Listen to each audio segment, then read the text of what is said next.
अस्सलाम वालेकुम जी, welcome back to our YouTube channel. आज के इस लेसन में हम देखेंगे ला स्टोरिया della lingua italiana यानी कि इतालवी लैंग्वेज की जो स्टोरी है, जो हिस्ट्री है, उसके बारे में हम जो है आज की इस वीडियो में जो है डिस्कस करेंगे। अगर आपने मेरा प्रीवियस लेक्चर देखे तो उस लेक्चर में मैंने आपको लिटिल बिट जो है इतालवी लैंग्वेज के बारे में जो हाइलाइट्स थी उसकी हिस्ट्री के हवाले से वो मैंने डिस्कस की थी, जिसमें मैंने आपको इटालियन कल्चर एंड इटालियन जो लैंग्वेज है उसका लिटिल बिट कह लें कि इंट्रोडक्शन दिया था। तो उसमें मैंने ये भी डिस्कस की थी कि जो इतालवी जुबान है, ठीक है, वो कहाँ से निकली। मतलब इसकी जो रीजन्स है इतालवी लैंग्वेज के, ये लैटिन लैंग्वेज से निकली है, यानी कि वहां से ड्राइव की गई है लातीनी जुबान से। तो ओरिजिनी लातीन है, यानी कि जो ओरिजिन थे इतालवी जुबान के, ये लैटिन लैंग्वेज से निकली है, लातीनी जुबान से निकली है इतालवी जुबान, ठीक है। अच्छा, लिंग्वा देल इम्पेरो रोमानो, ये जो लैटिन लैंग्वेज थी, ठीक है, ये लैंग्वेज थी रोमन एम्पायर्स की, ठीक है। उस वक्त के जो लोग थे तब जो है लैटिन बोलते थे, ठीक है। तो वहां से जो है आगे ड्राइव हुई l'italiano यानी कि इतालवी जुबान। L'italiano deriva del latino volgare। लतीनो वोल्गार के बारे में मैंने आपको बताया कि जो वोल्गार यहाँ पे जो लफ्ज़ इस्तेमाल हुआ है ये वोल्गो से निकला है, और वोल्गो का मतलब होता है कॉमन पीपल्स, ठीक है। यानी कि लतीनो वोल्गारे, इसका मतलब ये होगा कि वो वाली लैटिन लैंग्वेज जो कि उस दौर में कॉमन लोग जो है बोलते थे, ठीक है, वहां से इतालवी जुबान निकली, ठीक है। जो l'italiano deriva del latino volgare यानी कि जो इतालवी जुबान है ये निकली है दल लतीनो वुल्गारे, उस दौर की जो लैटिन लैंग्वेज थी जो कि रोजमर्रा की जिंदगी में जो कॉमन लोग बोलते थे, उस लैटिन से जो है फिर इतालवी जुबान निकली, ठीक है। parlato quotidianamente dal popolo dell'impero romano। parlato quotidianamente यानी कि डेली बेसिस पे जो बोली जाती थी, ठीक है, दल पोपोलो उन लोगों की या उस आबादी की, दल इम्पेरो रोमानो की, ठीक है। लतीनो क्लासिको वर्सेस लतीनो वुल्गारे, ठीक है। अब लतीनो क्लासिको और लतीनो वुल्गारे के दरमियान जो है हम देखते हैं जी क्या फर्क है। Mentre il latino classico era la lingua scritta della letteratura e della religione, mentre il latino classico उस दौरान जब जो लैटिन क्लासिकल लैटिन लैंग्वेज है, era la lingua scritta della letteratura e della religione, यानी कि उस दौरान जब जो क्लासिक लैटिन लैंग्वेज है वो सिर्फ इस्तेमाल होती थी कहाँ, लिखने में, ठीक है, और लिटरेचर में और रिलीजन में यानी कि मजहब में, ठीक है। जो लैटिन क्लासिक थी, ठीक है, क्लासिकल जो लैटिन लैंग्वेज थी वो इस्तेमाल होती थी लिखने में उस दौर में, और लिटरेचर में और रिलीजियस में। Il latino volgare era più colloquiale, ha dato origine alle lingue romanze, tra cui l'italiano। जो लतीनो वोल्गारे है, ठीक है, वो जो है एरा प्यू कोलोक्वियाल है, यानी कि ये ज्यादा बोली जाती थी। जो क्लासिक कह लें कि क्लासिकल लैटिन लैंग्वेज है वो सिर्फ लिखने के तौर पे इस्तेमाल होती थी या लिटरेचर में इस्तेमाल होती थी या रिलीजियस बेसिस पे इस्तेमाल होती थी, जो लैटिन जो क्लासिक लैटिन लैटिन लैंग्वेज है, ठीक है। और उसके बरक्स जो लतीनो वोल्गारे है ये इस्तेमाल होती थी प्यू कोलोक्वियाल, यानी कि ज्यादा बोली जाने वाली, जो प्रैक्टिकली जो बोली जाने वाली लैंग्वेज थी वो थी लतीनो वोल्गारे, ठीक है। Ha dato origine della lingue romanze, tra cui l'italiano। फिर वहां से जो है रोमानवी जुबानें कह लें कि जनरेट हुई, और फिर इतालवी लैंग्वेज भी वहां से निकली लतीनो वोल्गारे से, ठीक है। espansione del latino in Italia, ठीक है। जो स्पेंसियोन यानी कि जो एक्सपैंडिंग है, जो फैलाव है del latino लैटिन जुबान का इन इतालिया इटली में, ठीक है। con la espansione dell'impero romano, यानी कि जू जू जो एक्सपेंशन होती गई, फैलाव होता गया dell'impero romano, रोमन एम्पायर्स का, il latino si diffuse। Diffuse का मतलब होता है फैल जाना। il latino si diffuse, ये जो लैटिन लैंग्वेज है ये फैल गई इन tutta la पेनिनसुला इटालियाना, जो सारे के सारे इतालवी जजीरा नुमा में, ठीक है।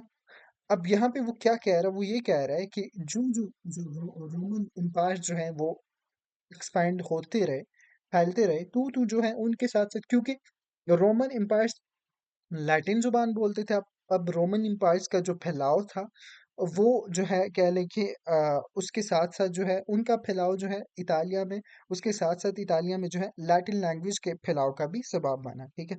Latino si diffuse in tutta la peninsula इटालियाना यानी कि जो लैटिन थी वो सारे कह लें कि इतालवी जज़ीरा नुमा में फैल चुकी थी, ठीक है? तो ये जो है कह लें कि बेसिस है कह लें कि इतालवी ज़ुबान की कहाँ से आई और कैसे आई, ठीक है? ये लैटिन से जो है ड्राइव हुई ये जो इतालवी ज़ुबान है, ठीक है? इसमें हमने वो डिस्कस किया। अच्छा, il Mediove e i dialetti italiani। अच्छा, मेडियोवे कहते हैं जी मिडल एजिस को, ठीक है?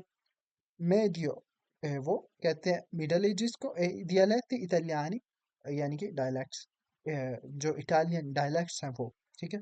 मिडल एजिस और इटालियन डायलैक्ट्स। अच्छा, सुडिविज़िone regionale। सुडिविज़िone कहते हैं तक़सीम को, regionale कहते हैं रीजन्स में तक़सीम होना, ठीक है? रीजन्स में तक़सीम होना। Dopo la caduta dell'impero romano, dopo la caduta, जब गिर गई, ठीक है? caduta कहते हैं गिर जाने को। Dopo la caduta, जब गिर गई dell'impero romano, जो रोमन एम्पायर्स की जो कह लें कि एक कह लें सल्तनत जब वो गिर गई, l'Italia si frammento in molte regioni, ठीक है? जो इटली है वो तकसीम हो गया या उसके टुकड़े हो गए। फ्रामेंटो कहते हैं टुकड़े हो जाना। l'Italia si frammento in molte regioni, जो इतालिया है वो तकसीम हो गया, उसके टुकड़े हो गए बहुत सारे रीजन्स में, यानी कि जो इटली है वो बहुत सारे रीजन्स में जो है तकसीम हो गया। ognuno sviluppo il proprio dialetto। अब हर रीजन का जो है अपने अपने क्या लिखिए डायलैक्ट्स के साथ वो तरक्की करता गया, ठीक है? मतलब इन शॉर्ट कि जब यानी कि रोमन एम्पायर्स गिर गई, ये इनकी सल्तनत, तो जो इटली था वो बहुत सारी रीजन्स में जो है तकसीम हो गया जब रोमन एम्पायर चली गई, ठीक है? खत्म हो गई। तो वो बहुत सारे रीजन्स में तकसीम हो गया और उस रीजन्स के तकसीम होने के साथ साथ हर रीजन जो है अपने अपने डायलैक्ट के साथ जो है आगे विलुप्तारे होता गया, आगे तैयार होता गया, आगे मतलब तरक्की करता गया, ठीक है? तो इससे क्या हुआ जी, हर रीजन जो है अपना डायलैक्ट लेके आगे बढ़ रहा था। अपने डायलैक्ट्स जो उसकी अपनी रीजन की डायलैक्ट है उसको मतलब आगे लेके बढ़ रहा था, ठीक है? लिंगुआ e identità, जो लैंग्वेज और आइडेंटिटी है, ठीक है? I dialetti variano notevolmente da una regione all'altra, ठीक है? जो डायलैक्ट्स हैं ये वेरियस करते हैं, नोटेबलमेंट कहते हैं नुमायां तौर पर। जो डायलैक्ट्स हैं ये कह लें कि वेरियस करते हैं नुमायां तौर पर एक रीजन से लेके दूसरे रीजन तक, ठीक है? Con influenza da lingua come il greco, l'arabo e le lingue germaniche, जो इन्फ्लुएंस के साथ किस किस लैंग्वेज के ग्रेको, जो अरबो यानी कि अरबिक लैंग्वेज और जर्मानिक यानी कि जर्मन लैंग्वेज, ये जो डायलैक्ट्स हैं ये इन्फ्लुएंस हुए मतलब इन लैंग्वेजेस से, ठीक है? इन लैंग्वेजेस से ये जो डायलैक्ट्स हैं ये इन्फ्लुएंस हुए और तब फिर आगे डायलैक्ट्स जो है कह लें कि वेरियस उसमें कह लें कि नुमाया तौर पर वेरियस कह लें कि रीजन्स में डायलैक्ट्स मौजूद हैं। एग्जाम्पल दी dialetti, एग्जाम्पल्स क्या हैं जी डायलैक्ट्स की? सिचिलियानो है, नापोलितानो है, वेनेटो है e toscano, ठीक है? Ognuno di questi dialetti era ricco di espressioni locali e peculiarità linguistiche। peculiarità कहते हैं जी खसूसियात को, ठीक है? लिंग्विस्टिक लैंग्वेजेस की खसूसियात को। तो ये कुछ डायलैक्ट्स हैं, उनकी एग्जांपल्स हैं। वैसे तो बहुत सारे डायलैक्ट्स और भी हैं, ठीक है? तो ये कुछ डायलैक्ट्स की एग्जांपल है सिचिलियानो, नापोलितानो, वेनेटो e toscano, ठीक है? और बाकी जो है हर डायलैक्ट जो है अपने अपनी क्या लेके लोकल एक्सप्रेशन और अपने अपनी लोकल खसूसियात के साथ जो है मौजूद है, ठीक है? अच्छा, il Trecento e Dante Alighieri। अच्छा, दांते के बारे में मैंने आपको बताया तो प्रीवियस वीडियो में हमने दांते के बारे में थोड़ी डिस्कशन की थी कि दांते जो है क्या लेके इतालवी ज़ुबान के फादर्स में से एक फादर शुमार होता है जिसने इतालवी ज़ुबान को, जो मॉडर्न इतालवी ज़ुबान है उसको आगे फ़रोग दिया, यानी कि उसके बारे में आगे काम किया, ठीक है। तो ये एक बहुत बड़ा ऑथर रहा, ठीक है। ला डिवीना कोमेडिया, ला डिवीना कोमेडिया असल में दांते अलिघिएरी की एक किताब का नाम है, ठीक है। स्क्रिता दा दांते अलिघिएरी nel 1300, यानी कि ये लिखी गई दांते अलिघिएरी ने लिखी 1300 सामने, ठीक है। Considerata la prima grande opera della letteratura italiana, considerata, consider किया जाता है la prima grande opera, सबसे बड़ा काम della letteratura italiana, Italian literature के हवाले से, fu un punto di svolto per la lingua। अच्छा, ये जो उसकी पहली ये किताब ला डिवीना कॉमेडिया जो कि दांते ने लिखी थी, ठीक है, 1300 में लिखी थी। तो ये कंसिडर की जाती है एक बहुत बड़ा काम, बहुत बड़ा ओपेरा, जो कि इतालवी कहने के लिटरेचर के हवाले से, जो कि इतालवी जुबान को एक नए मोड़ पे लेके आता है, ठीक है, यानी कि मॉडर्न इटालियन की तरफ लेके आता है, ठीक है।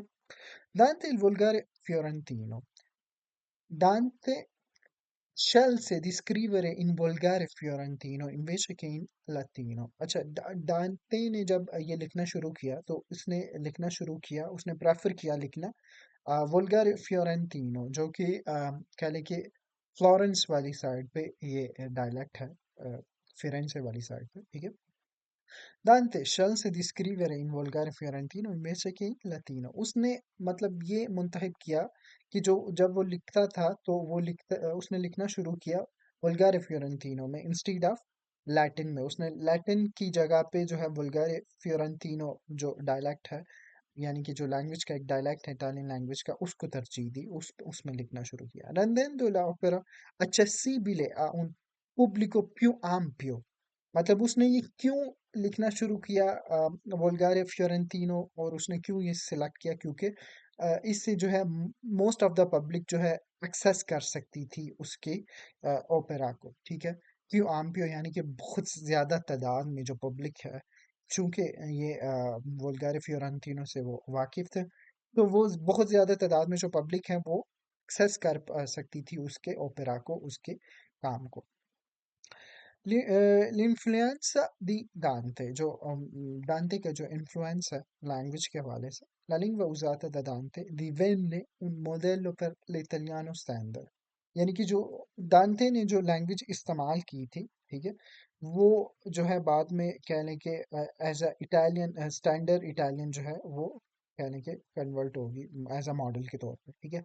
Dante infatti conosciuto come il padre della lingua italiana, जो दांते हैं वो उसको याद रखा जाता है या उसको याद किया जाता है as a father of Italian language, ठीक। तो ये कह लें कि ये एक दांते का कह लें कि इसमें कंट्रीब्यूट था मॉडर्न इटालियन को इन्वेंट करने में। तो उसको इनफैक्ट जो है फादर ऑफ कह लें कि इटालियन लैंग्वेज भी कहा जाता है।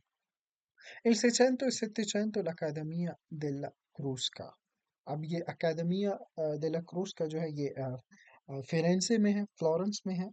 तो उसका क्या कंट्रीब्यूट था इसमें? अच्छा, fondata nel 1582, questa accademia aveva l'obiettivo di proteggere e promuovere la purezza della lingua italiana। अच्छा, इस एकेडमी का जो कहने के ऑब्जेक्टिव क्या होता था, ऑब्जेक्टिव क्या होता था, दी प्रोटेजरे, प्रोटेक्ट करना, e promuovere, इसको प्रमोट करना, la purezza della lingua italiana, जो प्योर इतालवी जुबान है उसको उसको प्रोटेक्ट करना, उसको कह लें कि प्रमोट करना, जो प्योर इटालियन लैंग्वेज है, ठीक है। तो इनका बेसिकली मेन ऑब्जेक्टिव कह लें कि मोटिव ही ये था, ठीक है, ऑब्जेक्टिव ही ये था इस एकेडमी का, जो कि फिरेंसे में जो है कह लें कि फाउंड हुई nel 1582 में। तो इनका ये मोटिव ही ये था कि जो इतालवी जुबान है उसको प्रोटेक्ट करना, जो मॉडर्न इतालवी जुबान है उसको प्रोटेक्ट करना, उसको प्रमोट करना, और उसकी प्योरिटी को जो है आगे लेके जाना, ठीक है।